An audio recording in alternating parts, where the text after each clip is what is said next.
3 y 7 minutos, nuestro viaje a la nostalgia continúa con sonidos, con documentos. Terminábamos la segunda hora del programa con esa plaza de toros luminosa parecida en los Monegros que se elevaba y un grupo de militares eran testigos asombrados de la presencia física de algo que eran los ovnis. Sin embargo, en la tertulia de siempre y fuera, lo decíamos, era un momento en que ya el asunto estaba de capa caída y sin embargo también Televisión Española decide ponerse en marcha. Casos, historias, el milagro de la tecnología, amigos. Al tiempo que yo comentaba la filosofía de ellos, Diego nos hablaba de la época, Carmen en el ordenador tenía directamente la cabecera de ellos. Totalmente. Una especie de neón azul que podía ser de cualquier cosa menos de un programa de televisión, muy ochentera. Eso sí, y como con esa especie de, un ovni de neón, platillo volante que iba dando luces, que no sabía si era una peonza o era un platillo volante, de verdad, una cabecera de las de antes, muy curiosa. Y bueno, las imágenes que televisión se hacía en la época, con fotografías directamente, lo que ha cambiado la tecnología en este tramo de tiempo, tan poquito tiempo. Lo que había era un entusiasmo absolutamente feroz. ¿Y casos? ¿Qué tipo de casos? Pues por ejemplo en Huelva, año 72, recogido tiempo después para esta serie de Ellos, la demostración, primero, de la gente llana del pueblo, desde agricultores a pilotos, desde médicos hasta artesanos, todos pasaron por esta serie que intentaba hacer radiografía de un fenómeno en España. Pero es curioso, porque en el Castañuelo Huelva, Diego, se hablaba de parálisis de animales y hombres. Exactamente, además que nos recuerda al famosísimo caso de Valensol, ¿no? De Maurice Mas, ocurrió algo parecido. Esto que vamos a escuchar ocurrió, como dices, en Castañuelo, en Huelva, en diciembre de 1972. El protagonista era Juan González Domínguez, un hombre de campo, un pastor que en su trayecto desde Aracena a Castañuelo, en un paraje conocido como Los Barrancos, de repente un ruido, un objeto extraño y nada más y nada menos que un rebaño paralizado. El 15 de diciembre de 1972 tuvo lugar en esta zona solitaria de los llanos, a 4 kilómetros de Aracena y 2 aproximadamente de la aldea del Castañuelo, un hecho realmente insólito. Lo protagonizó Juan González Domínguez, un pastor de 52 años, que, bueno, él mismo nos lo va a contar. ¿Qué ocurrió ese día? Pues ese día ocurrió que estaba yo por ahí con el rebaño, cuando oí una explosión en la carretera, miré y vi de que se aposó un objeto. Y entonces las cabras dieron media vuelta, se pusieron mirando para mí, y un perrito que yo tenía también con ella. Yo me quedé mirando para el objeto hasta que el objeto voló otra vez. Estaría como 2 minutos. ¿Cómo era ese objeto? ¿Qué forma tenía?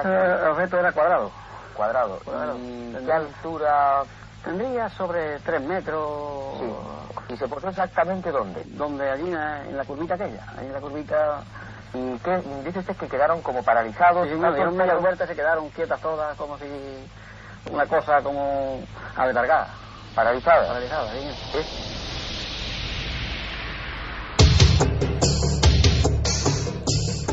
Y lo más curioso, de los testigos más humildes, y no por ello quizá más alejados de la realidad, hay que decir que también fueron hasta las máximas autoridades gubernamentales, y lo veremos. Creo que la serie Ellos entrevistó a personas del ámbito militar, a personas de la oposición que habían hecho interpelaciones parlamentarias del asunto OVNI en España y que no habían hablado nunca ante las cámaras. Por ejemplo, pilotos. Me contabas, Javier, un dato, que nuestro amigo Enrique de Vicente fue clave para la recopilación de casos de pilotos que por vez primera hablaban ante una cámara de televisión española. Así es, él se dedicó, Enrique de Vicente, quien años más tarde ocuparía el lugar del fundador y director de la revista Año Cero, se dedicaría durante muchos meses a la búsqueda y captura de muchos de los pilotos que después irían apareciendo en esa serie. Tanto es así que cuando se lanzó Año Cero, muchos años más tarde, en 1990, el número 1 de la revista llevó como dossier de portada Pilotos y OVNIs en España. Fue un artículo que yo escribí siendo muy joven y que comencé a recopilar y a investigar a partir de las notas que Enrique de Vicente tenía sobre aquellos pilotos que había entrevistado en 1984 para la serie de Fernando. O sea que surgió una raíz, un germen importantísimo. Casos detectados por el radar, Diego. Sí, además que en el anuncio de aquel primer número de Año Cero se entrecomillaba parte del testimonio que vamos a escuchar ahora. Pertenece a Antonio Miralles, por aquel entonces comandante y capitán del Ejército del Aire, que el 21 de marzo de 1979, mientras pilotaba un DC-9 de Aviaco, fue testigo de cómo un objeto ovalado brillante era captado por el radar, se dividía en tres e incluso fue alertado el Centro Interceptor de la Defensa de Torrejón. Se lo contaba a Juanjo Benítez. Efectivamente, los dos tripulantes que íbamos en cabina de vuelo vimos un uso, por llamarlo de alguna manera, color blanco, mate, no brillante, a nuestra izquierda del avión, y, como ocurre siempre en estos casos, dimos información al control, que estamos en aquellos momentos de aproximación de Madrid, y siguiéndonos en radar.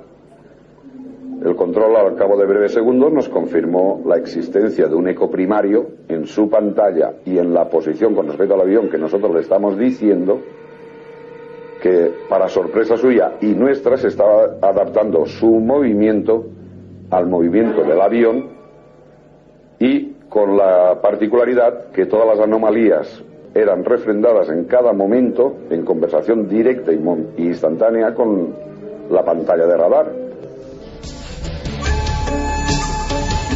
Casos de una magnitud física que asusta. Ahí estaba el radar dando buena cuenta de una persecución a un ovni. Claro, es que ahora es poco comprensible, yo creo, el impacto en la España del 84 de un piloto vestido, comentando, o sea, con su traje reglamentario en ocasiones, comentando estas cosas de una forma natural, que lo habían vivido, que había incluso informes. Por cierto, Carmen, si alguien recuerda la serie Ellos, vamos a ver si hay personas que recuerdan el paso en televisión española de esta cosa tan concreta. 10 episodios que fueron fundamentales y que tienen su reflejo también en libros como Televisión Española Operación OVNI. Un grupo de periodistas con medios, por vez primera se puede decir, persiguen el fenómeno e intentan saber qué es. Testimonios tan vivos como el de una mujer en pleno corazón de Huesca, Monte Pusilibro. Están habiendo una serie de apariciones y entonces el resplandor, el fulgor de esa especie de nave, algunos hablaron de nave nodriza, era tan fuerte, el impacto era tan tremendo en la población, que veréis qué fuerza tiene esto. Una mujer con su hija escondiéndose bajo la ventana de una torre de pisos, porque ahí arriba hay algo. Y vi que salía uno y otro y venían hacia aquí, a una velocidad tan vertiginosa que le dije, hija, vámonos, nos metimos dentro de casa, apagamos las luces y cerramos la puerta. Y entonces nos quedamos así un poco cohibidas las dos. Y me dice mi hija, pero mamá, ¿por qué estás temblando? Y digo, oye, ¿tú no lo has visto? Y dice, no, muy bien. Pero entonces nos metimos dentro con las luces apagadas, estuvimos un ratico así.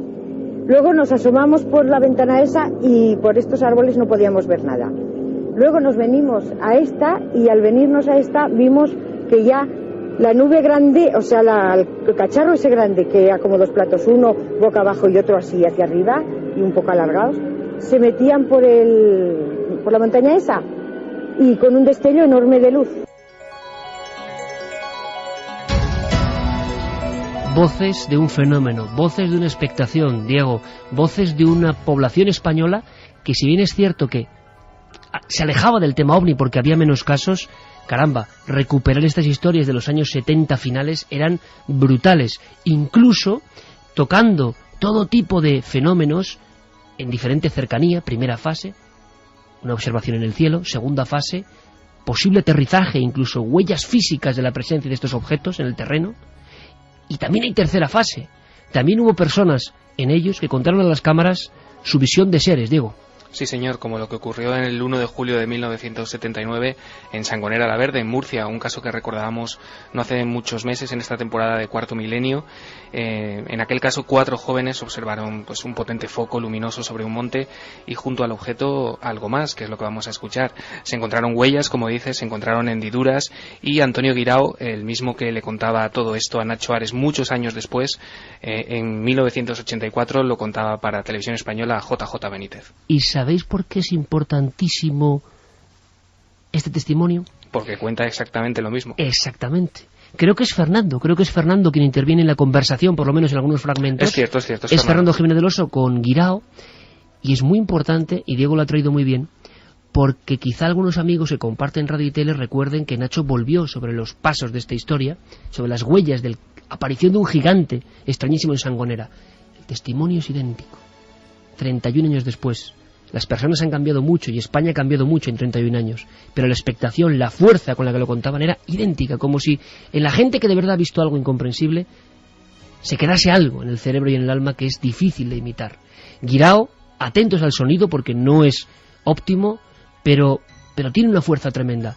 Es un chaval de apenas 16 años, 18 años en aquel momento, y cuenta como ven a un tipo gigantesco, como con un traje parecido al de los motoristas, que después de emitir una serie de ruidos le sale al paso a un grupo de chavales en Sangonera la Verde, año 79. Pues sentimos ruido y nos quedamos allí sentados los cuatro. Cuando de pronto baja, el fichaje ese baja abajo al camino. ¿Una persona? Sí. Pues baja el camino, hasta se lo tocó coger una moto y se marcharon. Se esperaron más abajo, estábamos nosotros más abajo, y nos quedamos yo y mi primo. ¿Y tú lo viste de cerca? Sí, a 7 metros de mí. ¿Cómo era? Grande. ¿Qué altura tenía? 2 metros y casi medio, aproximadamente. ¿Cómo iba vestido? De vestido, de ahora más así, como si fuera un motorista con su traje entero, completo. ¿De color? De color negro.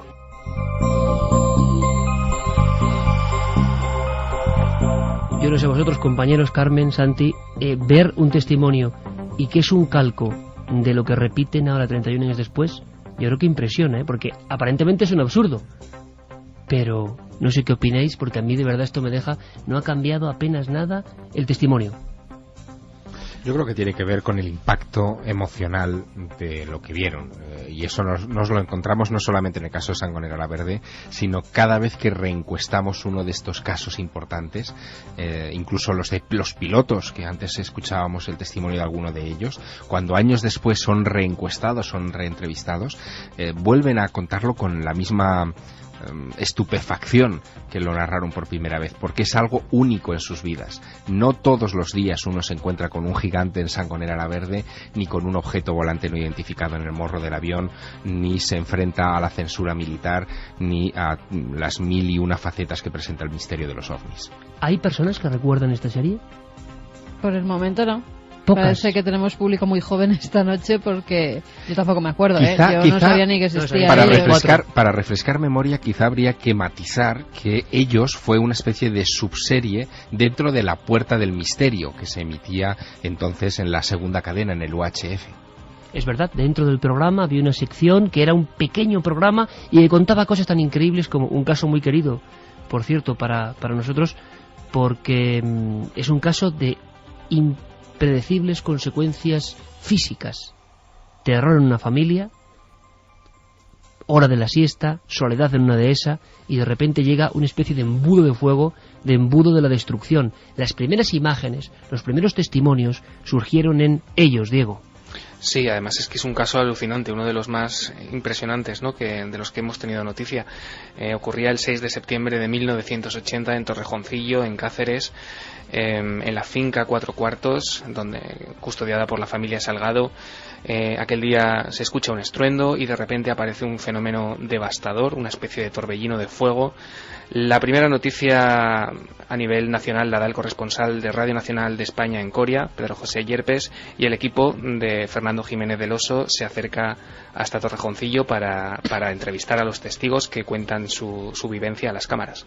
Saturnino Mendoza, reportero en aquel momento, colaborador del programa, casi después de ocurridos los hechos, está recorriendo una finca que ha sido aniquilada por un objeto de extrañas dimensiones y extraño comportamiento. Hay animales quemados, habrá un informe de la Guardia Civil, escucharemos fragmentos de los asustados miembros de la familia Salgado que lo pasaron muy mal con esta historia. Sonaba así en televisión española, con unas imágenes de impacto, animales cocidos realmente en el terreno. Si bien es cierto que a veces los ovnis se muestran como fantasmas inmateriales, en otras ocasiones arrasan medio pueblo a su paso. Por ejemplo, para los habitantes de Torrejoncillo no hay ninguna duda de que los ovnis son un hecho real, físico, y que incluso a veces es conveniente mantenerse a una distancia prudencial de ellos.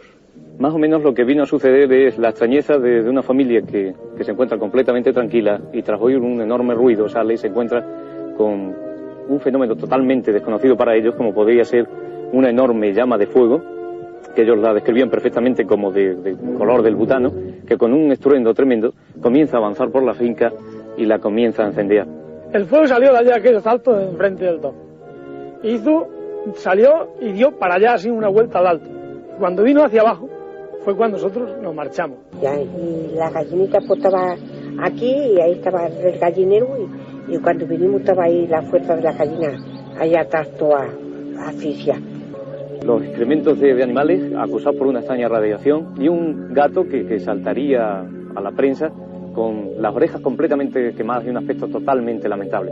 Esto es, de una manera muy breve, algunos de los pequeños daños y del caos que sufrió esta finca en aquel 6 de septiembre del año 80. Pura historia de los ovnis españoles. Un equipo de televisión durante varios meses recorre caminos, entrevista a personas, se acerca a un fenómeno incomprensible. Llevan el fenómeno al Congreso de los Diputados y es increíble, pero Mújica es entrevistado por las cámaras de ellos y habla del fenómeno ovni sin tapujos. También tuvo que ser un impacto. Sí, lo que ocurrió fue que Enrique Mújica dirigió en el Congreso de los Diputados una serie de preguntas al ministro de Defensa de aquel entonces, Rodríguez Saúl, para que fueran respondidas, ¿no?, por medio de una comisión investigadora con objeto de esclarecer el motivo por el cual se produjo en la noche del 11 de noviembre de 1979, yo creo que con esa fecha ya todo el mundo lo sabe, el famosísimo incidente Manises. Como dices, Enrique Mújica habló para las cámaras de televisión española y contaba, bueno, que una de sus preocupaciones era saber por qué la seguridad del espacio aéreo español estaba siendo cuanto menos violado. Bueno, pues escuchad, amigos, en la oposición, en el Congreso español, los ovnis. Y el representante de esa interpelación, de esa pregunta al gobierno de la UCE de entonces, que habla con esta fuerza ante las cámaras. El espacio aéreo español, lo mismo que cualquier espacio aéreo de países importantes, está surcado por determinados elementos, determinados objetos, determinados tráficos, que no se sabe su origen, que no se sabe su destino, pero que vulneran la seguridad necesaria. Yo no trato de buscar explicaciones irracionales. Creo que esos objetos de tráfico es de una precisión técnica, que por tanto hay una causalidad y que ellos fueron 10 capítulos. La duración, yo no recuerdo ahora, Diego, si era media hora o una hora aproximadamente. Era una hora. Una hora, o sea, 10 horas de filmaciones, de grabación ovni. Una pequeña, gran joya, creo que jamás repetida en esa televisión. Pues sí, ¿sabes por qué se llamaba Ellos, Iker? ¿Por qué? Bueno, aparte de la reminiscencia clara, ¿no?, a los platillos volantes y a los seres extraterrestres, ya sabéis que a Fernando Jiménez del Oso le encantaba el cine de terror, el cine de ciencia ficción, y Ellos remite a una de las más destacadas películas de ciencia ficción de los años 50 que dirigió Gordon Douglas. Quizá haya tenido algo que ver en el título de la serie. La serie, muy poco conocida para el gran público, que pasó en televisión española en 1984 y que nos dejó un grupo de voces, de sonidos que son parte de la historia. Y aquí lo que hacemos es reconstruir la historia para seguir aprendiendo. Diego Marañón, muchas gracias, amigo, hasta la próxima aventura. Un placer, Iker, hasta luego.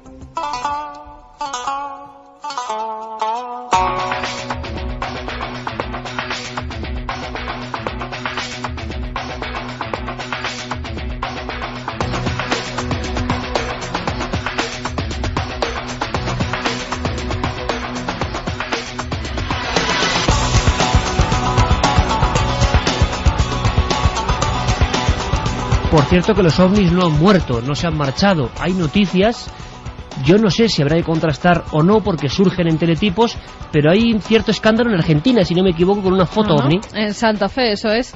Un reportero gráfico, Gastón Garnier, un chico de 26 años, pues se encontraba el 10 de diciembre tomando una serie de fotografías de una especie de orquesta que iba a tocar en la plaza de Venado. Él empezó a probar su cámara mientras esperaba a que se reuniera todo ese grupo folclórico. Iba a haber un eclipse y empezó a probar con la luna, con su objetivo.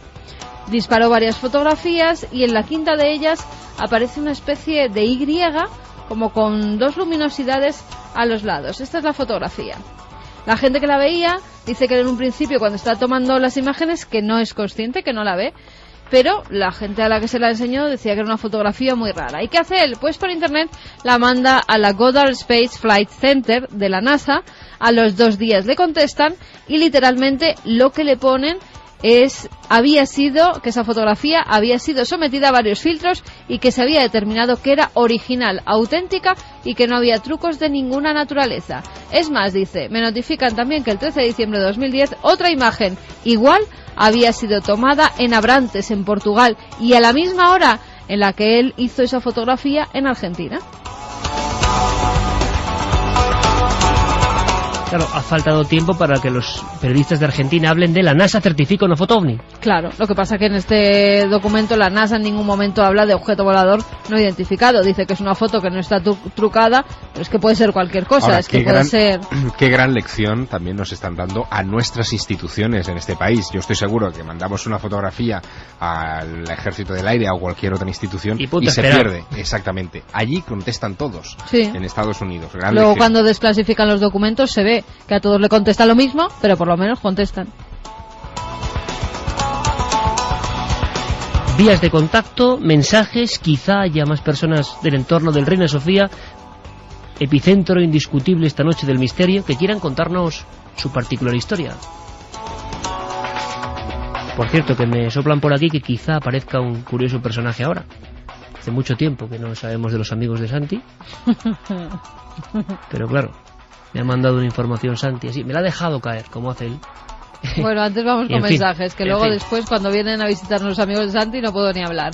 Así que vamos con Juan, que nos dice que trabajó en Reina Sofía, que nos puede asegurar que varios compañeros, incluido yo, pedimos el traslado, aunque fuera la última obra a las afueras de Madrid. Ahí hay algo. Saludos, amigos del misterio. En el 90 fue una exposición en el Reina Sofía y me marché a los 5 minutos. Escuchaba gritar a un hombre el nombre Atanasio, pero no vi a nadie gritar. Atanasio. Santiago de la Cruz nos dice: hola amigos de Milenio 3, hace algún tiempo estuve en el museo y tal como entré sentí algo muy extraño, como un frío que me recorría la espalda. No vi nada fuera de lo normal, pero sí es verdad que sentí algo muy extraño. De hecho no me acuerdo ni lo que vimos en la visita, pero me encontré mucho mejor cuando salimos de allí. ¿Casualidad? No sé, pero cuando tantas personas hablan de cosas similares, por algo será. Con ese historión de hace 400 años puede aparecerse cualquier fenómeno, no trabajar allí por nada del mundo, nos decía Manolo, que es vigilante. José Luis Abad, el Reina Sofía es el edificio insignia de la parapsicología española. Su historia es nuestro misterio. El alma del edificio está impregnado de su pasado atroz. Siempre perdurarán sus lamentos.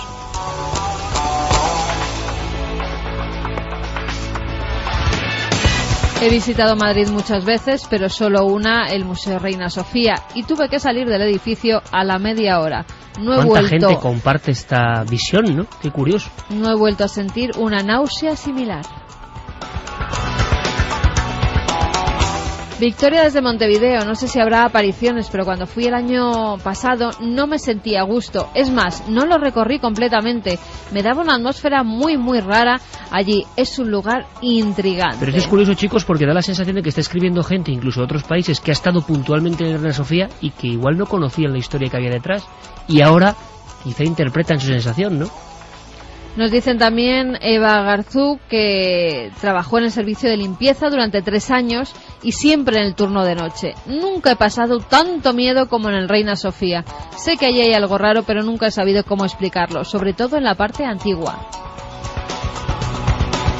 Pues agradecemos muchísimo a estas personas que con nombre y apellidos quizá quieran colaborar con este trabajo para recuperar la esencia, ¿no?, de la verdad, lo que hay ahí. Gracias, porque sabemos que cada paso para romper el silencio con el tema del misterio es un paso de valentía. Jackie nos dice que a su marido le operaron allí con 10 años en el año 55 y dice que vio una monja que estaba en su habitación rezando, y al comentárselo a otra monja le dijo que allí no había ninguna monja tal y como lo había descrito ese niño. Una monja quizá vestida con un traje más antiguo, por lo que intuyo. Nos preguntaba Carmen de Málaga si es verdad que también está allí el espectro de una niña que llama a su madre. No hemos sabido de ello, la verdad. ¿Es verdad que Ataulfo predijo una desgracia a uno de los vigilantes jurado y al poco murió un familiar de este vigilante? Nos preguntaba Férez. Eso no, lo que hemos sabido es alguna tragedia terrible, ¿verdad? Como esa escena que a Santiago Camacho le impresiona especialmente, del jefe de cámaras, y parece que hay grabaciones. ¿Dónde están esas cintas? Sería otra historia de conspiración española, ¿no? Ese sería un auténtico expediente X. Las cintas perdidas de Reina Sofía. Pues a lo mejor hay algún armario ignífugo con su llavecita, no digo en el propio museo, sino en otro centro oficial, donde quién sabe si están esas grabaciones de vídeo. Luis González nos dice, estando de visita allí, las sensaciones de una gran intranquilidad, como si hubiera alguien que te vigilara. Solo de recordarlo se me eriza el cabello, indescriptible. Encarni de Lucena dice que no se puede edificar en todos los sitios, ni utilizar los edificios sin saber su historia, que luego ocurren estas cosas. Manuel, que es vigilante, que está custodiando una instalación que él solo y que impresiona. Mensaje típico de vigilantes, pero están ahí atentos, ¿eh? Impresiona oír el programa de hoy a oscuras y solo con su linterna. Bueno, ¿por qué no entonces damos otro giro más? Sí. Y hablamos, quizá no él tenga que sonar el piano, ese piano majestuoso, ese piano que muchas veces nos trae la conspiración, nos trae los documentos que nadie cuenta. Está gente preparando varias cosas, algunas que tienen que ver con la crisis, por cierto. Hay muchas teorías de quién ha originado la crisis y por qué. Si es algo artificial, si a alguien le interesa a nivel global. Está trabajando Santi en muchas cosas, incluso tienen que ver con los alimentos. Todo bastante miedo, ¿eh? En fin, las noticias paralelas de Santiago Camacho. Pero hacía mucho tiempo que no llegaban aquí estos personajes, los amigos de Santi Camacho. Es una sección, tengo que recordarlo, porque hace mucho, como digo, que no pasan por este estudio 1 de la cadena SER. Son amigos que, primero, han hecho libros, han hecho trabajos, han sido aceptados, han tenido incluso cierto éxito, pero lo que sería la bizarrez de sus postulados nos impresiona, ¿no? Son cosas tan increíbles, es como el último salto mortal en teorías de la conspiración. Santi me dejaba caer algo. Lo he dicho antes, me quedé boquiabierto. Y es momento de que lo sepamos. Hay un nuevo amigo, casi llamando a las puertas de la radio.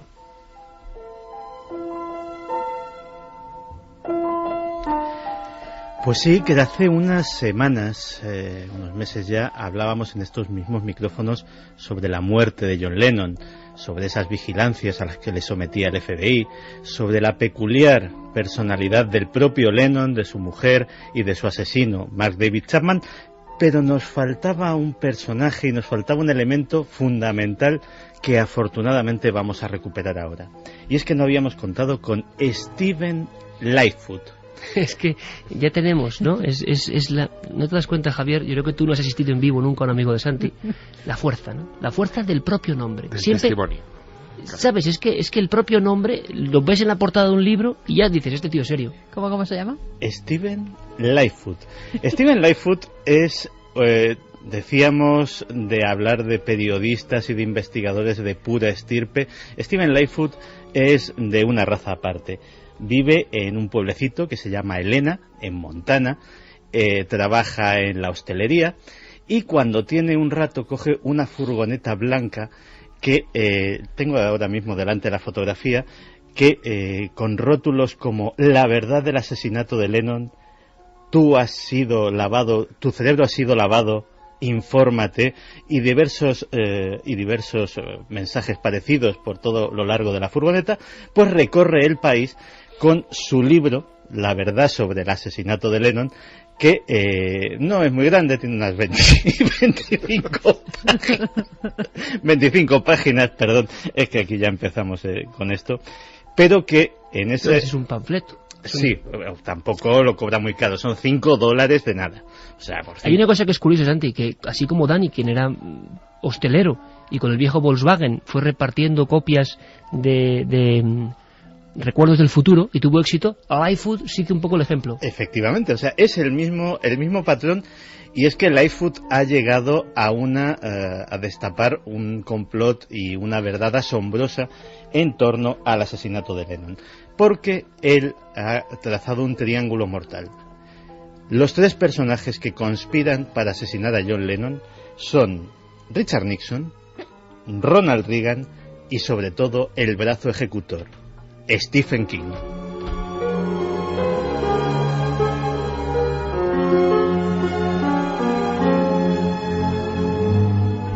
A mí cuando me soltaste la bomba, yo inmediatamente tracé en mi mente una foto de Mark David Chapman y otra de Stephen. ¿Hay cierto parecido? No, hay muchísimo parecido, que es lo peor del asunto, y sobre todo en esa época de las vidas de ambos, en los que las gafas, el peinado, la cara incluso eran sumamente parecidos. Pero habría 25 millones de norteamericanos parecidos. Sí, pero solamente Stephen King había vendido su alma al diablo republicano para tener éxito en los libros, y en ese momento ellos le habían pedido el precio, y el precio era la vida de John Lennon. Bueno, perdona Santi, perdona Javier, pero Lightfoot no es ningún tonto, o sea, genera una historia. Por cierto, no es ninguna novela, claro, pero es real. Pero Stephen King podría escribir una novela a partir de estos mimbres. No, Stephen King lo conoce de sobra. Primero porque en la propia página web de Stephen King y en los foros de la página web de Stephen King hay 2 hilos, por lo menos que yo conozca, abiertos sobre el tema, en los que se debate y en los que, bueno, administradores y moderadores, de los que se sospecha que uno es el propio Stephen King, pues más o menos dan su opinión sobre la historia en cuestión. Pero sigamos desarrollando esta magistral investigación. ¿Tú te acuerdas de la famosa fotografía en la cual Mark David Chapman le está pidiendo horas antes de asesinar a John Lennon? No es Mark David Chapman. Ese es Stephen King, precisamente. Esa fotografía, además, es tomada a propósito para incriminar al propio Chapman. Y él hace un análisis de la cara de Chapman, la cara de King y la cara que aparece en la fotografía. Compara gafas, compara rasgos faciales, peinados y tal. Y intenta demostrar de manera inequívoca que no es Chapman. Hablamos de la última foto de John Lennon, precisamente. Efectivamente, esa última foto. Entrando en el Dakota y aparece como una sombra por detrás Mark David Chapman, una foto impresionante. Esa es. Y Lightfoot, en su libro de 25 páginas, hace una especie de CSI de esa foto. Sí, y su teoría del día de autos es la siguiente. Mark David Chapman no llega a pisar el edificio Dakota. O sea, la persona que dispara contra John Lennon es Stephen King. La persona que es detenida leyendo El guardián entre el centeno es Stephen King. Y es en la comisaría cuando un pobre perturbado que han cogido para comerse el marrón, dicho coloquialmente, de este asunto, que es Mark David Chapman, es sustituido por el propio Stephen King. Dan el cambiazo, pero vamos a ver, Santiago. Aquí hay más. Son los amigos de Santi. Javier, tú no lo entiendes. Intenta reflexionar con los amigos de Santi. La conspiración tiene un límite, ¿de acuerdo? Y en español lo estamos viendo también, con ciertos personajes. En Estados Unidos es glorioso. Sí. O sea, y este no se llama Donald. O sea, sí, porque habría que explicarle a Javier que entre los amigos, pues por ejemplo, el psiquiatra que dice que sigue tratando a Elvis, por ejemplo, y muchos personajes de la conspiración tienen una curiosa, es como otro triángulo mortal. Sí. Casi todos se llaman Donald.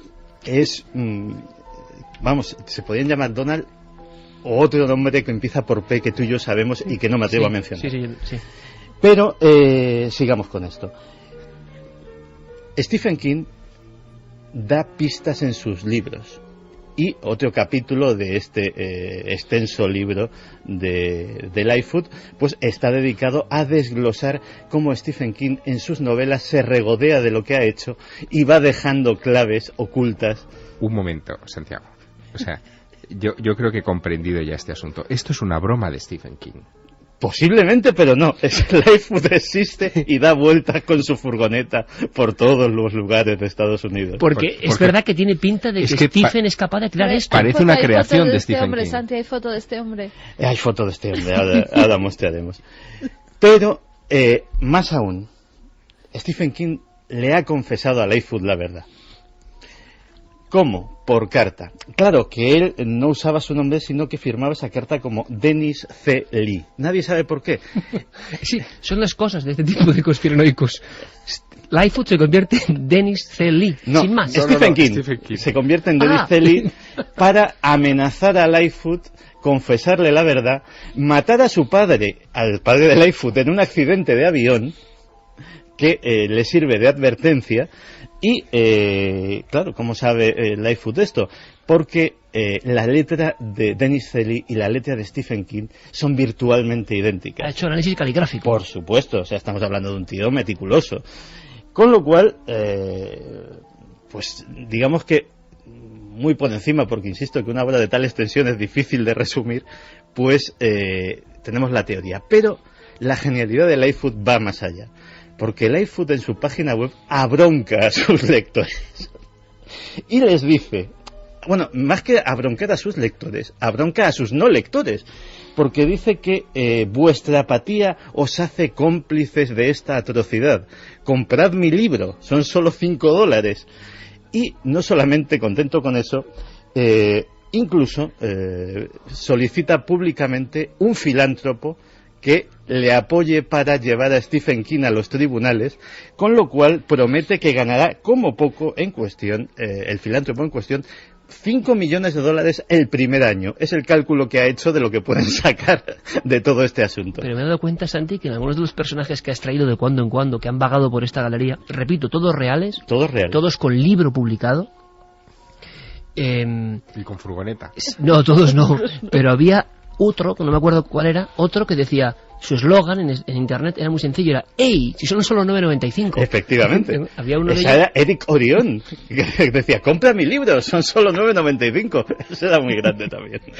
Bueno, yo creo que con todo esto podemos dejar zanjada la historia de Stephen Lightfoot, uno de nuestros personajes para la galería de amigos. Pero preferidos, ¿eh? Pero, o sea, para el top lo describe la foto, 5. que si no la gente no se va a creer que existe este personaje. No, es muy sencillo lo que está haciendo Javier Sierra ahora mismo. Sí. Declara en Google ya, Stephen Lightfoot. Yo es que lo he tecleado y no que recibirá miles de visitas a partir de ese instante. ¿Cómo deletreas el apellido, por favor? Lightfoot.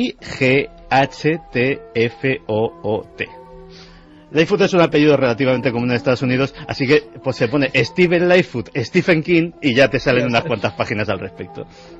Impresionante historia. ¿Y Stephen no parece haberse dado por aludido. En los foros de la página web de Stephen King sí se dice el señor King sabe de esta historia y está al tanto y no le da ninguna importancia, pero nada más. Pero este hombre es un genio, o sea, tiene un dominio que se llama Lennon Murder Truth, o sea, la verdad sobre la muerte de Lennon. Impresionante. Es la realidad también que ha permitido Internet, la conspiración. Personajes maravillosos, sinceramente. Estamos imaginándolo con su furgoneta. ¡Ey! ¿Cómo es? No estés adormilado, aprende la verdad. No, te han lavado el cerebro, infórmate. Un nuevo mito a partir de esta noche. Stephen Lightfoot. Regresaron, lo pedían muchos amigos, los amigos. Solo Santi Camacho puede estar en esos hilos, siguiendo la pista de estos personajes. Hombre, y descomprimiendo un poco. Stephen King, algunas imágenes. Es igual que David Chapman. Si yo lo pensé. O sea, si es que. Y yo soy un gran admirador, como aquí todos creen, de Stephen King. Ha cambiado bastante. Pero es que la cara es la misma que Chapman.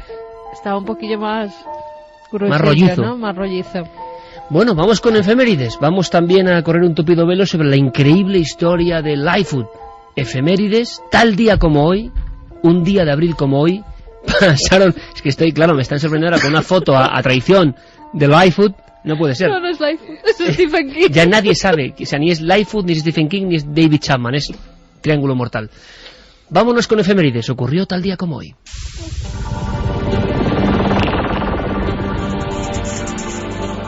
...17 de abril de 1624... la Beata Mariana de Jesús muere en Madrid. Desde entonces su cuerpo permanece incorrupto en el convento de Don Juan de Alarcón. Sangre y aceite emanan de su piel que parece viva. Y un olor dulce hace desvanecer a todo el que los visita.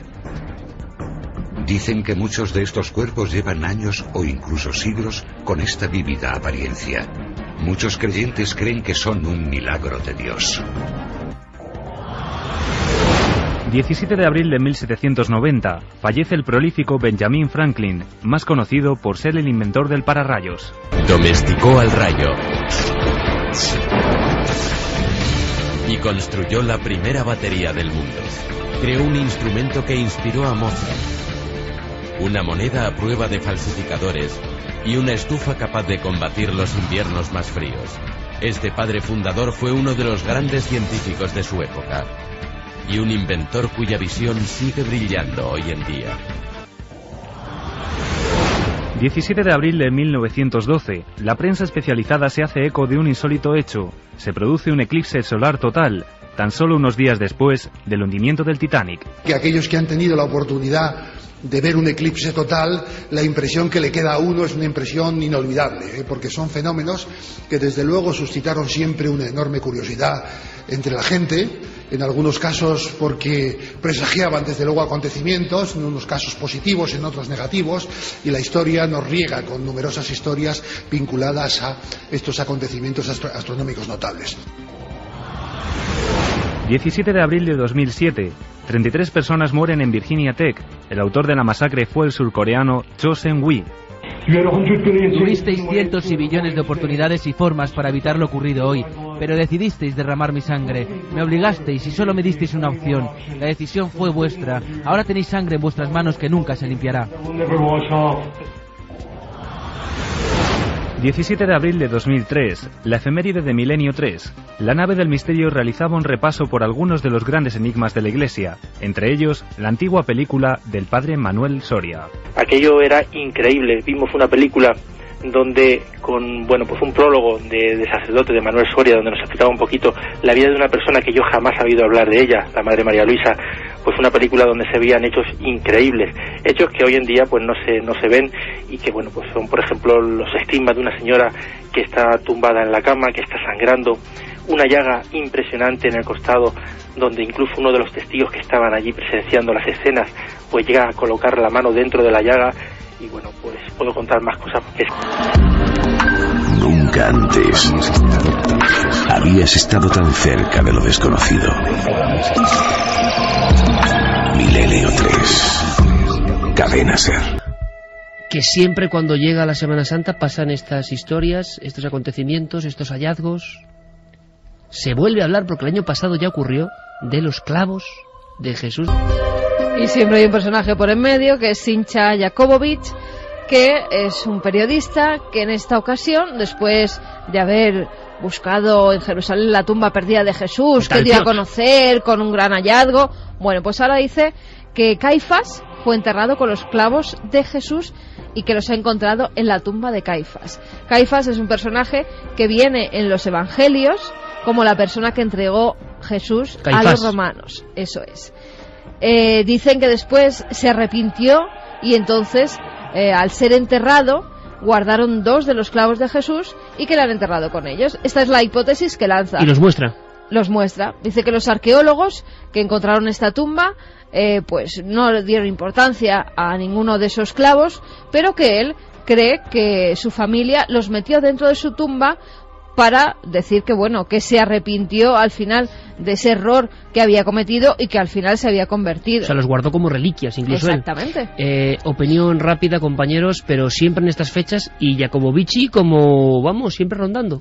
Yo creo que ha dado un giro mortal en su carrera y en su credibilidad. ¿Giro mortal? Sí, porque al saltar con esta historia una vez más, coincidiendo con una Semana Santa, tratando de impulsar un documental que es el que realmente está detrás de esta operación, de estas declaraciones, lo que está haciendo es... de la crucifixión, exacto, lo ha llamado. Lo que está haciendo es retirar la credibilidad también en sus acciones anteriores. Con James Cameron hizo, por ejemplo, El Éxodo descifrado, que estaba bastante bien, pero que claro, llegaba como documental ficción, de alguna forma, dicen algunos. Pero luego vino La tumba de Jesús, que es fuerte, Talpiot, se queda en nada, porque el asunto se queda en nada, y ahora los clavos de la crucifixión. Pensemos que él es judío y que la figura de Jesús le pilla como un poco, en fin... Hay quien habla de campaña, Javier, interna. Exacto, un poco de rondón, y quizá lo que ha intentado es ir minando la credibilidad de ciertas creencias del cristianismo. Por lo tanto, yo me lo tomaría, casi como una broma.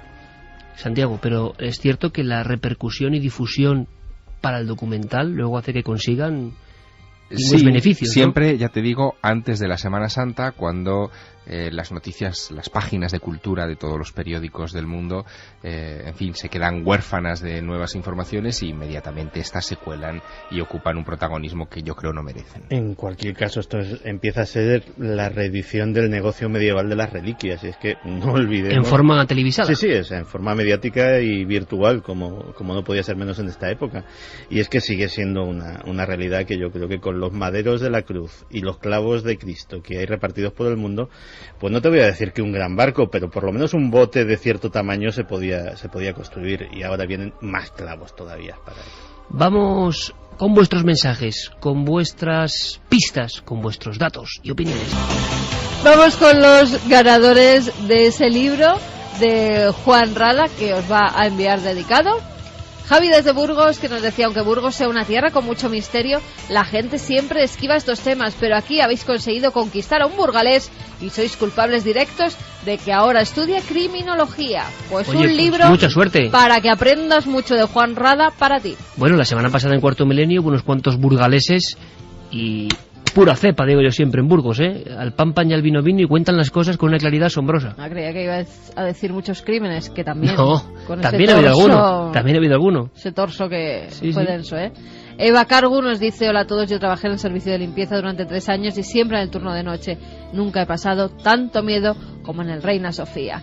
Y también otros para Jesús, que nos decía: cada vez que paso por delante del Museo Reina Sofía se me ponen los pelos de punta a recordar lo que vi hace algunos años. Fuimos de viaje de fin de curso a Madrid, tenía 15 años, ahora tengo 26. Nos llevaron a varios museos, entre ellos al Reina Sofía. Recuerdo que en ese momento había una exposición de Dalí. Al entrar a una de las salas me quedé helado porque vi a unos hombres maniatados, encadenados a la pared. No pude entrar en esa sala. Después he ido muchas veces al museo y ya nunca he visto nada, pero sí he sentido sensaciones bastante inquietantes. Curiosamente es que eso coincide a la perfección con la visión que tuvo Paloma Navarrete, que sí, además señor. Comentaba que en una de las visiones que tuvo vio una escena dantesca en la cual es uno de los encadenados le arrancaba un trozo de mejilla a otro. De eran dos encadenados. Qué cosa más curiosa. Pues esos son los ganadores, Iker. En esta semana recibirán los libros firmados por Juan Rada y vamos con más. ¿Y la mensajes. encuesta, por cierto? La encuesta. Claro, pues ¿cómo ha quedado el tema? Porque era increíble el tema fantasma. Espérate, Labra. Decir fantasmas ya en esta mente tan lógica que todos más o menos hemos ido adaptando, como que repele, ¿no? O da un poquito de... Pero los datos ahí están. Pues que la gente piensa que sí que hay fantasmas en el Reina Sofía, un 72,3% frente a un 27,7%. Yo creo que lo importante de esta noche, más que el fenómeno, que parece que es claro que está ahí, que tiene una naturaleza ligada a un pasado terrible, es cómo hemos vuelto a comprender y a conocer que desde dentro, cerrazón, censura, tabú, prohibición, y claro, cuando el fenómeno es tan grande, al final siempre se hace la luz, siempre los resquicios muestran pues un poquito de apertura y llegan los datos. Seguramente lo que ha pasado, lo que ha ocurrido en las paredes de ese museo, en el interior, es todavía mucho más grave y más tremendo. A ver si logramos hacer por lo menos un mosaico, aproximarnos a esa verdad, porque yo creo que es uno de esos casos que, de ocurrir en Estados Unidos, tendría ya varias películas. Cierto, alegría siempre del Circo del Sol para tanta gente que lo está pasando mal, con muchas apreturas. Y para Yuna, una nueva seguidora que nos está escuchando con sus papás. Nos lo contaba su mamá, que es Gloria. Nueva seguidora. Nueva milenaria llamada Yuna. Pues un programa un poco fuerte, menos mal que luego se habrá reído con Santi Camacho. Me imagino que sí. Mañana nosotros desembarcamos, pero en la televisión, en Cuarto Milenio, como siempre, como cada domingo. Gracias por toda vuestra fidelidad. Santiago Camacho, maestro, un abrazo muy grande. Un abrazo muy grande. Gracias por esas risas, que vienen muy bien en estos tiempos. Seguro que a mucha gente le han reconfortado. Javier, hasta la próxima aventura. Como siempre digo, mucho éxito con el Ángel, que continúe sobrevolando los cielos literarios españoles. Mañana en Zaragoza. Mañana con los mañicos. Mañana con los mañicos. Pues sí, ahí estarán seguro seguidores del programa. Caramelos de Semana Santa. Esos ladrillos, Zaragoza. Mañana nos vemos en muchas historias Milenio, en Cuarto Milenio. Y historias de fantasmas también, es curioso. Es curioso. 10 y 12 minutos, 31,1 grados en el exterior de la Gran Vía. Un día además repleto de emociones de todo tipo. Madrid lleno de manifestaciones, de aglomeraciones de gente. Y también noticias, como habéis escuchado a los compañeros de los servicios informativos, realmente importantes, realmente dignas de ser reseñadas. Nosotros, por eso mismo, porque vamos a intentar por lo menos un poquito de calma al asunto, un poquito de viaje incluso, no a la actualidad que está tan candente, sino al pasado.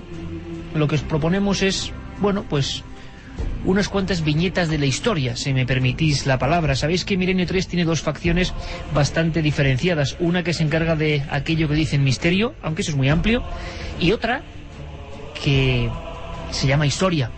Milenio Historia fue un concepto que inaugurábamos hace poco. Como bien has dicho, Iker era un marino natural de la villa de Huelva, en el condado de Niebla. Tenía un navío pequeño en el que llevaba de España a las Islas Canarias algunas mercancías.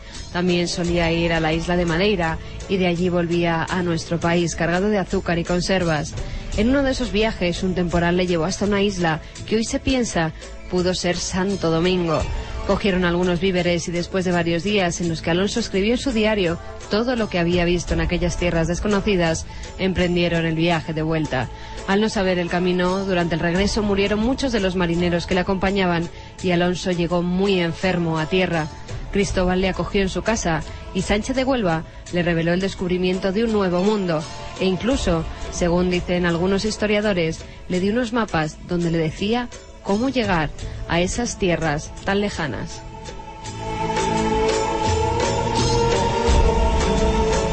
Auténtico enigma viviente en su época, Alonso Sánchez de Huelva, el marino desconocido. Hay incluso diversos estudios que hablan de que pudo ser un piloto o un prenauta vizcaíno, otros hablan de una persona, un pescador canario. Es decir, esto se ha convertido en leyenda, en absoluta leyenda, pero hay datos y es sorprendente acudir a los hechos y escritos de personas completamente ortodoxas que defienden la teoría del marino desconocido. Es decir, cuentan, bueno, Colón, hay una cosa que no se conoce mucho y es que Colón hizo un libro que era sobre profecías, es muy curioso. Se puede consultar en cualquier biblioteca, aunque desde luego no es lo más célebre de su obra. Y cuentan que sus propios marinos, y se cuenta en la crónica del descubrimiento, en los diversos viajes, estaban asombrados con Colón, le creían un semidios porque resulta que adivinaba cosas que nadie conocía.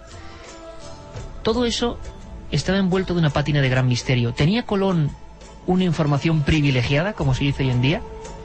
Bueno, pues el equipo de producción de la cadena SER, y con guión de este vuestro amigo Iker Jiménez, intentamos escenificar, como hacemos en Milenio y en Milenio Historia especialmente, viajar en el tiempo para saber qué pudo ocurrir.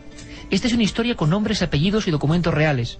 Una historia que vais a poder vivir y que titulamos El Prenauta.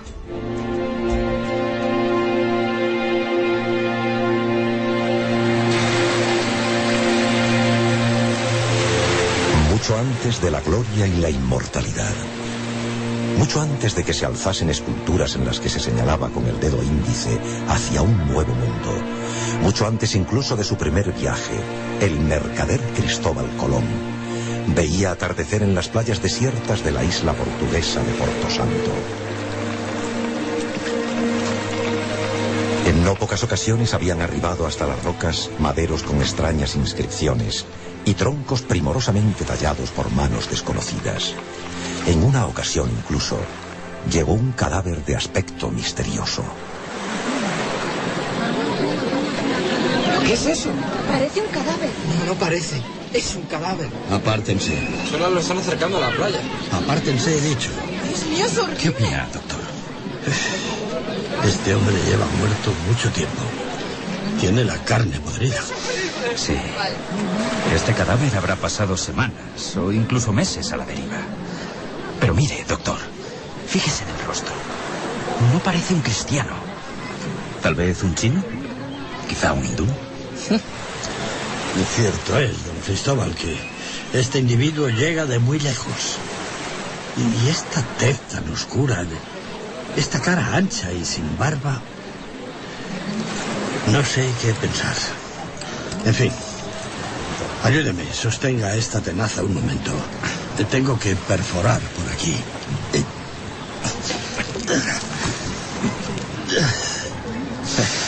Es curioso. Las alimañas marinas han respetado las entrañas. Sin duda, lleva mucho tiempo siendo transportado por las corrientes y se ha conservado magníficamente por dentro. Eso parece. Ordenaré que le den sepultura de inmediato. Sucesos como este habían despertado desde hacía tiempo la imaginación y las ansias de Colón. ¿De dónde procedían aquellas visitas? ¿Acaso había tierras fuera de los mapas conocidos y al otro lado del mar tenebroso? En la taberna, al caer la noche, los marinos siempre le hablaban en los mismos términos, fascinados, se diría que casi embrujados por una posibilidad digna de la leyenda. Le doy mi palabra de que hace un mes, viajando como piloto del rey, recogí un madero de embarcación que los vientos traían de poniente. Por lo tanto, aquello procedía de tierras existentes hacia el oeste. Y eso es tan verdad como esta jarra de vino. Yo mismo, hace ya 15 años, pude ver en la misma zona unos barcos lejanos que transportaban cañas gruesas. Unas cañas andadas que flotaban en el agua y que nunca aquí se han visto. A lo lejos, en la cubierta, hallé a esa gente de menuda estatura y la piel tostada, sin barba, como el desgraciado que llegó al atardecer hasta la playa. ¿Y cómo no fue hacia ellos, amigo Pedro? Quité. Se alejaron a gran velocidad. A lo peor, temerosos de mi navío. Se fueron delante de mis ojos rumbo al oeste. La obsesión de Colón, extraída quizá de algunos libros prohibidos que había podido consultar en Italia, era viajar al este por el oeste, inaugurando una ruta jamás explorada a través del océano. Una vía prohibida que demostrase la posibilidad de llegar a la tierra de las grandes riquezas, a una parte desconocida del inmenso continente asiático que ya intuyó Marco Polo. ¡Don Cristóbal! ¡Don Cristóbal, tiene que venir! Una barcaza se ha estampado contra el espigón. Hay varios muertos. ¡Rápido, don Cristóbal! Apenas había comenzado el mes de marzo de 1479, cuando un accidente aparentemente fortuito iba a cambiar de raíz la vida de Colón, y quién sabe si de la propia historia de la humanidad. Por favor, no puedo hacerlo solo. Ayúdame con el herido. Cuidado al cogerlo. Sí, Dios. Tranquilícese. Dios, tiene la pierna tronzada con el madero. A ver, tiren por aquí. Pero mucho cuidado. Por aquí, pero despacio. Lento con la cabeza. Con cuidado. Vamos. Poco. Era el único superviviente de aquella embarcación que también venía arrastrada desde el oeste. Quizá por esa circunstancia, el almirante asistió intrigado y en silencio a la escena. El doctor y un grupo de muchachos arrastraron hasta la orilla a un hombre barbado, vestido con una especie de túnica de lino blanco. ¡Dios! ¡Ayuda!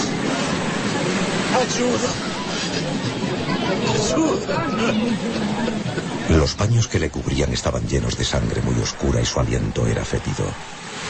Por unos días, la isla se volcó con el inesperado visitante, que fue acomodado en la casa de Colón. Todo el cuerpo estaba lleno de bubas y costras de aspecto siniestro. A decir verdad, nadie apostaba por la vida del enigmático viajero. No se lleve a engaño. No puede durar más que unos días. ¿Cuál es su opinión, doctor? Tiene un mal que espero no sea contagioso. Es algo extraño, como si la sangre se le hubiese podrido cual animal muerto a la intemperie. Mi consejo es que no permanezca aquí por más tiempo. Creo que puede ser peligroso y... Basta. Ya le he dicho que este hombre se quedará aquí hasta que Dios le haga la última llamada. Y sepa que ese mal no me inquieta lo más mínimo. Pero, don Cristóbal, ¿realmente cree que un enfermo que agoniza le puede dar información valiosa para sus estudios? Por cierto, esa ropa de lino que lleva debería ser quemada de inmediato. Aquí no se va a quemar nada de ese enviado. ¿Enviado, dice? Sí, enviado del destino. Y en el momento justo. Por el amor de Dios. A ver si este mal propaga la locura y el delirio y ya le está afectando. No. Usted sabe como yo que este hombre y el resto de su tripulación muerta venían de muy lejos, de un lugar donde no puede llegar nadie, a no ser que mi teoría esté en lo cierto. Pero déjese de teorías. Aquí lo único que hay es un piloto castellano, o vizcaíno o portugués, lleno de llagas y bubas que revientan. Esto puede ser un foco infeccioso maligno para toda la isla. ¿Comprende? Le aseguro que lo que pueda revelar este hombre es mucho más importante que su enfermedad. Además, le noto algo mejor. Me ha cogido confianza e incluso ayer de madrugada me confesó su nombre. ¿Y se puede saber? Sí, se puede saber. Se llama Alonso Sánchez, de Huelva. Y ha llegado aquí desde una tierra tan lejana que ni siquiera cabría en nuestros mapas. Y ahora, doctor, si no le importa, déjeme solo.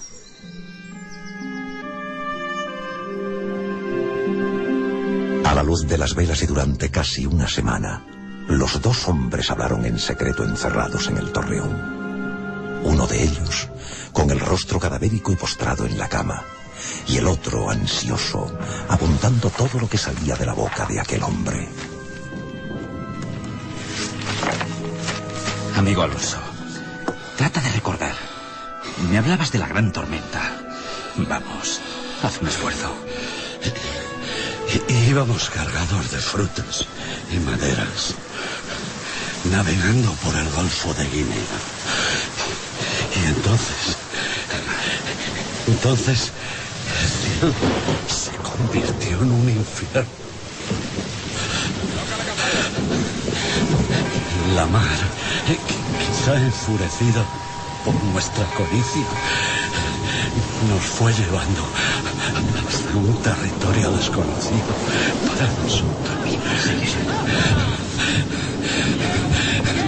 Durante semanas, perdida ya la noción del tiempo, vimos unas rocas gigantes y unos chorros de agua y vegetación. Y allí hincamos las rodillas. La mayoría ya habían muerto de frío y hambre. Calma, Alonso, calma. El extremo de Asia, sin duda. ¿Y visteis a sus gentes? ¿Y las casas con techos de oro macizo? Perdone, pero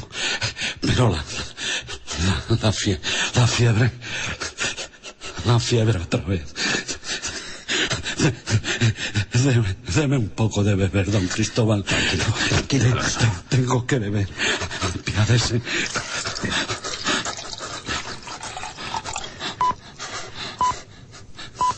Tómala con cuidado. Así, tranquilo. Debes contarme todo con detalle, para que así yo pueda realizar ese mismo viaje. Debes acordarte de todo lo posible, querido Alonso.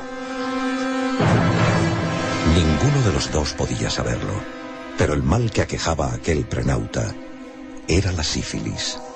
Una enfermedad devastadora que llegó a Europa en 1493 y que afectó a navegantes ilustres como Martín Alonso Pinzón. El piloto onubense había sido contagiado en una tierra remota que describió a Colón con total detalle. Y las mujeres eran amables y cariñosas.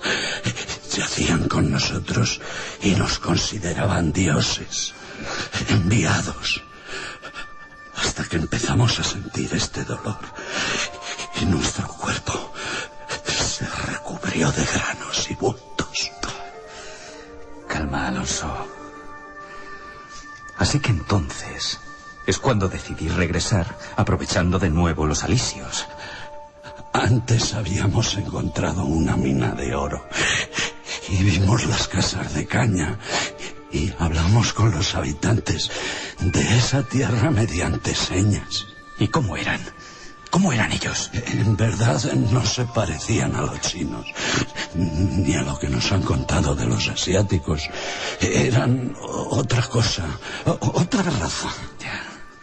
Eso obedece, amigo Alonso, a que es la parte más alejada y, por norma, la fisonomía de estas gentes debe ser completamente distinta. Sí, así lo he leído yo en la cosmografía de Ptolomeo.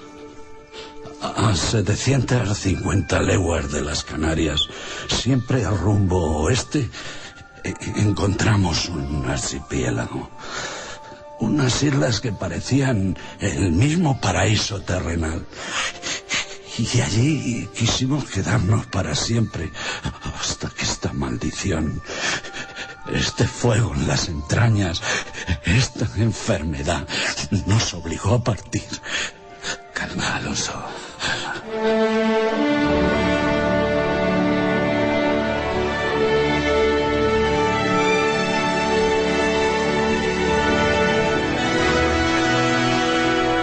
Su tozudez por iniciar este viaje ha valido más que todas las recomendaciones de mis consejeros, don Cristóbal. Le felicito. No sé qué nos llegará de esas tierras, si el oro que me promete o más problemas. Lo único cierto es que le deseo que Dios le acompañe en esta desconcertante aventura. Habían pasado 13 años y en la Granada recién reconquistada, Isabel y Fernando firmaron las capitulaciones de Santa Fe, por las cuales el antaño fracasado navegante se convertiría en almirante de la mar océana. Se rubricaba así un poder casi infinito en todas las tierras que fueran descubiertas. Un poder y una gloria que jamás aquel hombre hubiese soñado. Almirante, hay algo que no me resisto a preguntarle de nuevo. Usted dirá, Alteza. ¿Cómo se puede tener un conocimiento tan preciso de valles, minas, montañas y ríos de un lugar en el que nadie ha estado jamás? A día de hoy nadie sabe qué contestó Colón.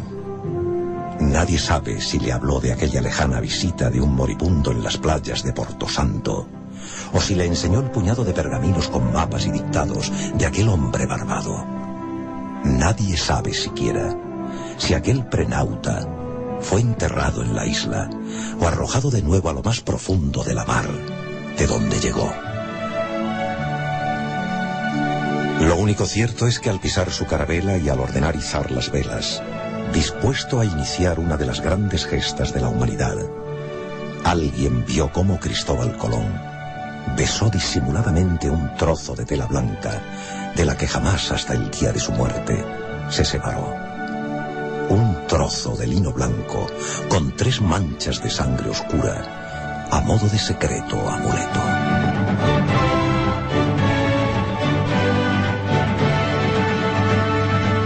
La otra realidad. Fenómenos extraños. Misterios sin resolver. Milenio 3. Hasta las 11, ya sabéis que nuestro horario habitual es de 1:30 a 3 los viernes y de 3 a 4 de la madrugada los domingos, para quien sea nuevo en esta plaza. La plaza de la historia, del conocimiento.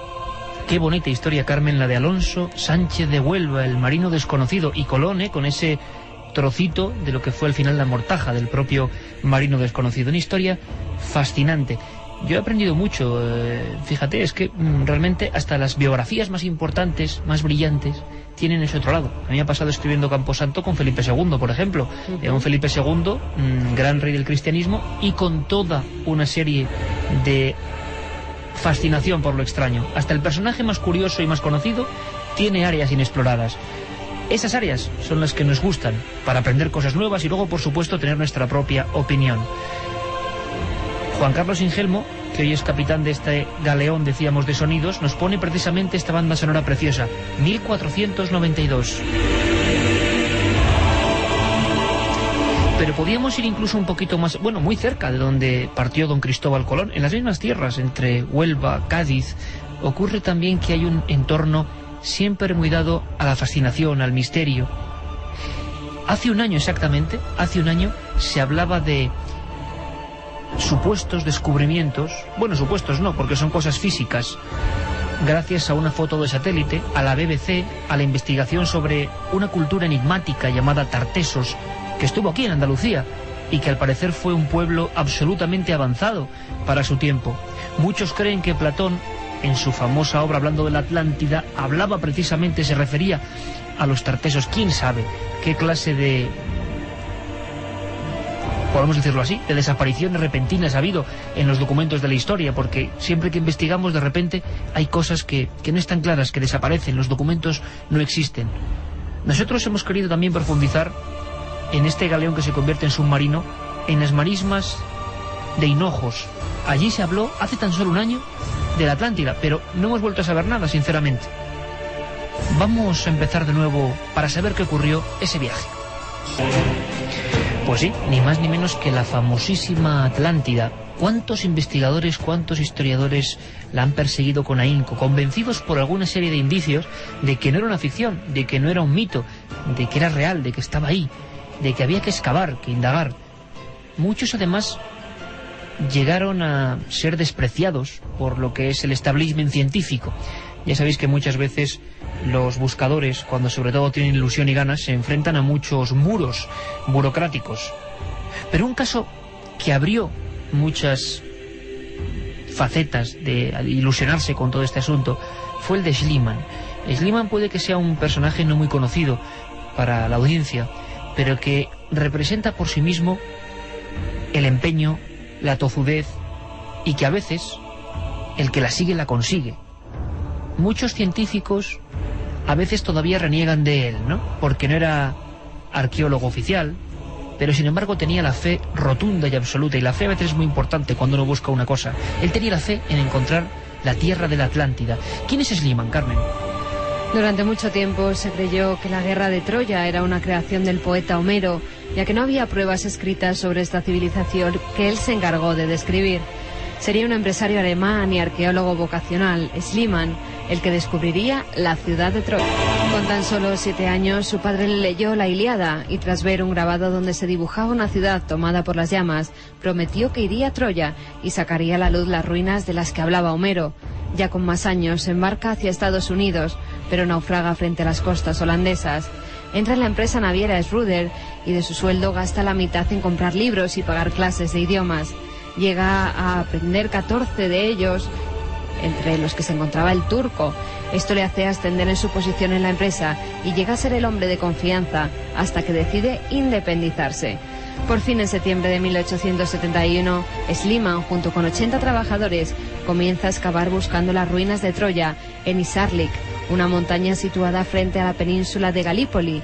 2 años más tarde, después de encontrar restos de hasta 57 ciudades diferentes, aparecen los baluartes de 6 metros de la ciudad perdida, las mismas murallas desde las que el príncipe París vio avanzar a las tropas griegas que vengaban el rapto de Helena.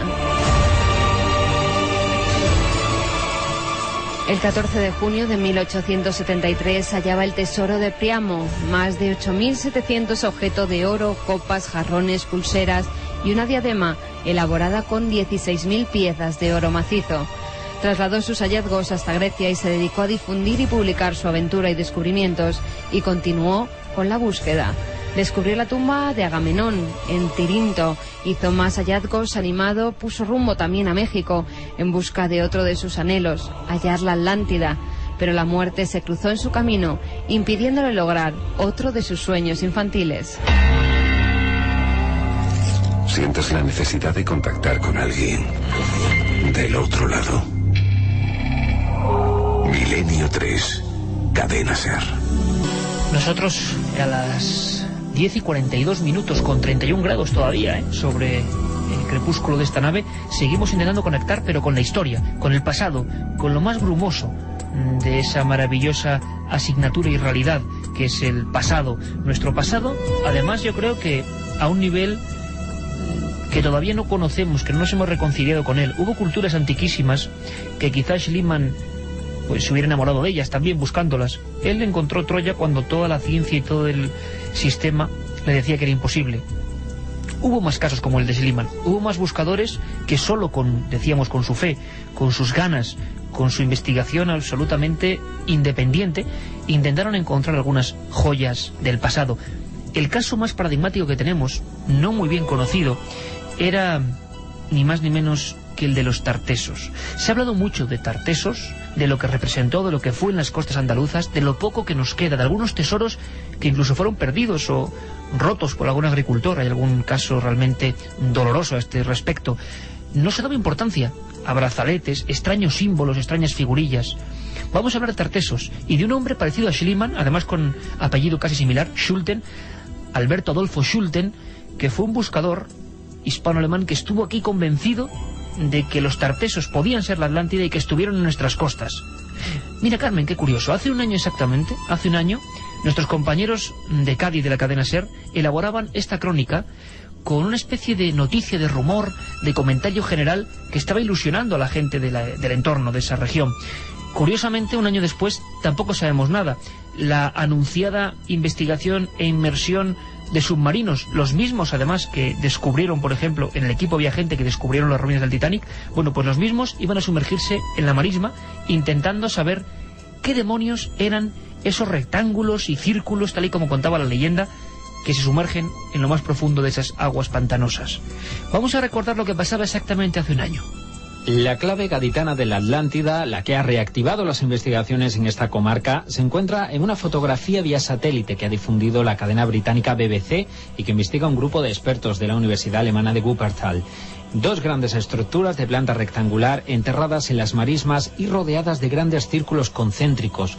Los restos se han identificado en la marisma de Hinojo, en las costas de Sanlúcar, muy cerca del Parque Natural de Doñana. Ya lo decía Platón cuando hacía referencia a la fabulosa civilización perdida y a sus templos rodeados de estructuras circulares de anillos alternos de tierra y mar.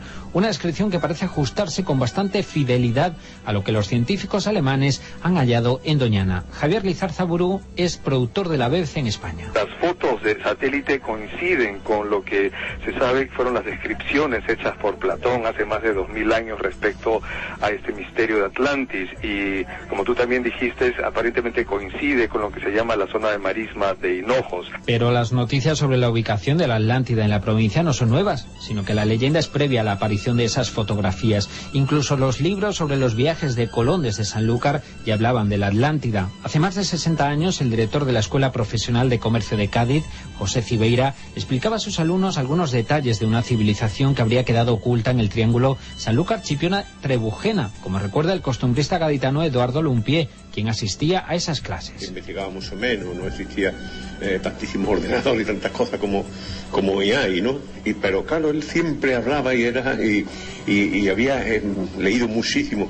Incluso me acuerdo, ahora me recuerdo que hizo varios viajes a Inglaterra, porque los ingleses tuvieron siempre mucha cosa con eso de la Atlántida. Lo cierto es que también el sector hostelero de Sanlúcar se frota las manos, aguardando posibles nuevos visitantes para aproximarse a los secretos del continente perdido, algo así como lo que ocurre en el lago Ness. Eso sí, la noticia ha provocado ya algunas alertas. Los ecologistas se han apresurado a reclamar medidas de protección antes de cualquier excavación arqueológica en Doñana. De momento, la Junta de Andalucía no ha recibido ninguna petición formal para trabajar en la zona, y también surgen detractores, los que consideran que la configuración geológica de las marismas hace poco probable que pueda haber restos arqueológicos enterrados.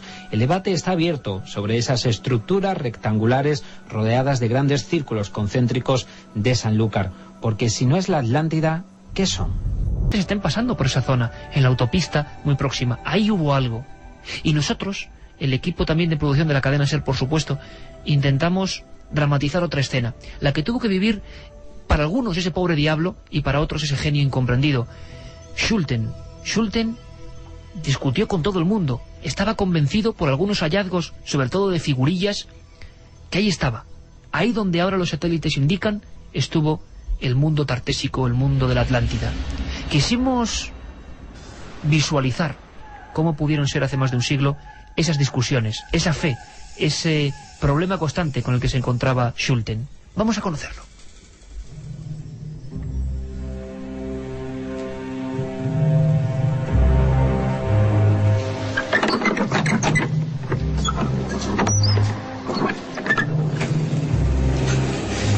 Lo que les voy a mostrar es algo sencillamente asombroso, profesores.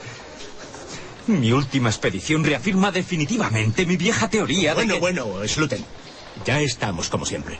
No se aventure tanto, que eso solo lo hacen los necios. Unas pocas figurillas no pueden demostrar científicamente la existencia de ese lugar prodigioso que, según usted, existió hace miles de años. Comprenda nuestro escepticismo. ¿No opina usted lo mismo, don José?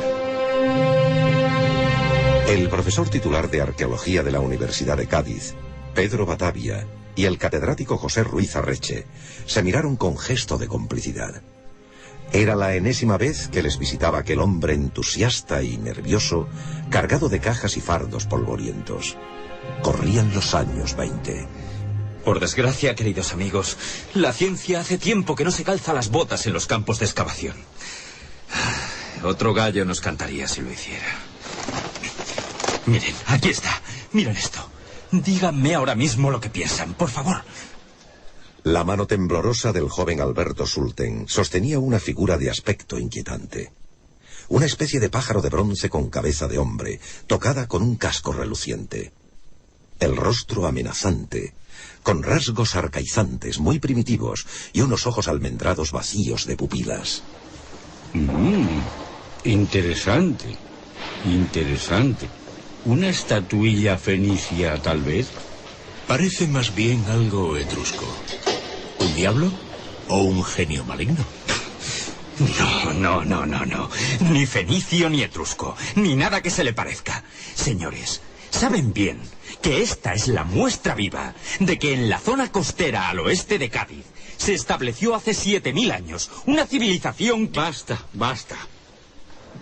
No estoy dispuesto a escuchar más tonterías. Don Adolfo, por favor, déjenos de suposiciones y conjeturas. Está más que demostrado por profesores competentes y titulados que en esas extensiones no pudo haber cultura tan primitiva. No sea usted esotérico, por favor. No se salga de la norma. Ustedes no han estado allí jamás. ¿Me equivoco? Hacer ciencia desde los despachos está muy bien, pero eso no explica la cantidad de restos de unos hombres y mujeres muy primitivos que nada tiene que ver con lo que la arqueología oficial nos cuenta. Hay que reescribir la historia. Lo que faltaba. ¿Insinúa acaso que hay otra arqueología además de la oficial? Me parece que peca usted de visionario, señor. Más le vale que deje aquí esas piezas y se retire a descansar por un tiempo prudencial. Ya, comprendo. Miren, no seré titulado como ustedes, pero inocente tampoco. Mis figuras se vienen conmigo. No me haga dar una referencia negativa de su estado mental. Tenga en cuenta que un escrito mío le puede llevar directamente a un lugar muy desagradable. Nosotros catalogaremos sus revolucionarios hallazgos como se merecen. ¡Ni se les ocurra! Esto es producto de mi esfuerzo, de mi fe en encontrar esa verdad que ustedes niegan. Son ustedes el freno para la verdadera ciencia. Apoltronados y enquistados, solo hablando de referencias lejanas. Atrofiados para la exploración, sin aportar nunca nada. Vacíos de sentimiento ante el descubrimiento. ¿Pero quién se cree que es usted para hablarme en ese tono? ¿Cómo osa dirigirse así a todo un catedrático? A partir de este instante, dé por concluidas todas sus excavaciones en la zona colindante a la marisma. Hubo un mundo perdido aquí mismo, y ustedes no quieren verlo. Pero las pruebas, aquí están, en mis propias manos. Sluten, deje ahora mismo esa caja sobre la mesa. Esta vez ha llegado usted demasiado lejos. ¿Alguacil? Sí, a mi despacho. Venga inmediatamente. Adolfo Sulten fue sacado por la fuerza de la cátedra de arqueología. Arrastrado por los guardias, aún se resistía vociferando y sin separar la vista de su entrañable cubo, repleto de misteriosas figurillas. Aquel que no volvería a tocar jamás. ¡Suélteme! Algún día se descubrirá lo que hoy les dije. La maravillosa isla que fue llamada Atlántida y que tuvimos tan cerca en la tierra de los tartesos. Y ese día, aunque yo ya no esté aquí, será recordado por las generaciones del futuro. ¡No lo olviden, miserables! Tal y como ordenaron los profesores, aquellas estatuillas de mirada perdida quedaron allí lejos de su legítimo dueño. Algunas tenían formas fantásticas y representaban dioses y demonios, no catalogados hasta el momento. Otras parecían ser fusiones imposibles de hombres y animales. Cuentan los más viejos del lugar que esa misma madrugada alguien las bajó a escondidas hasta lo más profundo de un húmedo sótano, donde acababan siempre todas las piezas que no encajaban con la lógica. Una habitación oscura repleta de viejas cajas de madera sobre las que se escribía siempre a mano y en rojo la misma orden que nadie osaba desobedecer: prohibido consultar.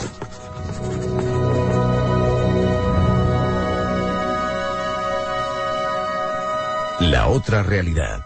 Fenómenos extraños. Misterios sin resolver. Milenio 3. En la SER.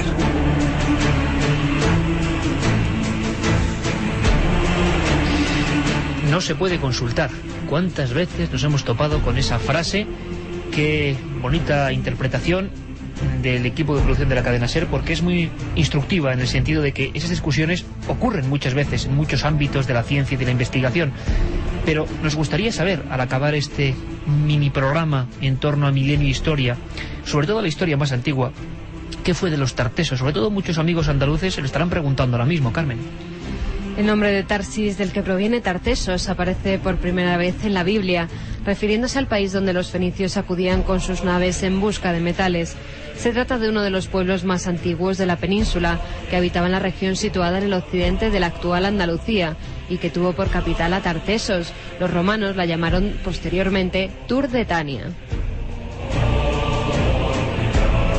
Eran expertos comerciantes, explotaban las minas de oro, plata y bronce, además de grandes orfebres. Según cuentan, los tartesos empleaban un alfabeto que guarda una gran similitud con el íbero.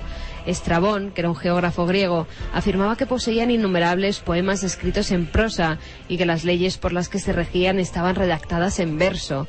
La arqueología ha revelado que los cementerios tartésicos están organizados en túmulos, que son círculos con enterramientos dispuestos alrededor de una tumba principal y cubiertos por un montículo de tierra.